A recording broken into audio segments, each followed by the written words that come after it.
Hi, I'm Dr. Anureet Bajaj, and I'm a plastic surgeon certified by the American Board of Plastic Surgery in Oklahoma City. I have been asked to discuss the paper entitled Safety of Outpatient Plastic Surgery.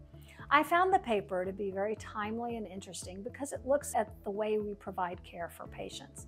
30 years ago, procedures were performed in an inpatient setting, so frequently the same surgeries that we perform today where patients go home, patients were actually spending a couple of days in the hospital, and so times have changed. What the authors wanted to look at is whether performing cosmetic procedures in these outpatient settings is safe, also to evaluate what characteristics led to adverse outcomes, and then look at if there was any difference between the type of outpatient setting.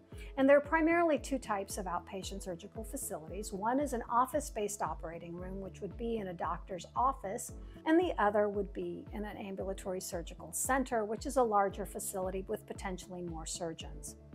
The authors used TOPS, which is a clinical registry of board-certified plastic surgeons who log in their procedures, and they reviewed this registry for an 8-year period. What they found was that complication rates were similar for both office-based surgical facilities and ambulatory surgical facilities, and the complication rates were relatively low. Surgical complications did tend to be slightly higher than medical complications, but they were relatively minor and included things like wound dehiscence, seroma, hematoma, or the need for antibiotics. They also found that longer procedures, combined procedures, and higher ASA status was more predictive of an adverse outcome.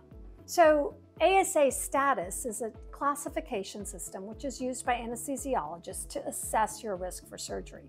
So a higher ASA status means you're at higher risk for surgery.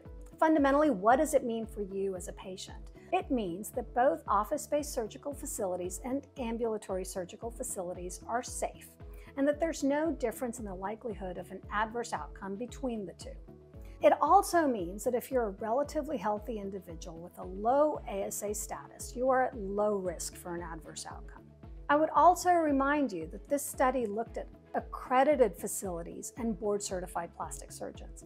So as a patient, when you look for a surgical facility and a surgeon, you want to make sure that the facility where you have your surgery is accredited by one of the major accrediting bodies and that your plastic surgeon is certified by the American Board of Plastic Surgery.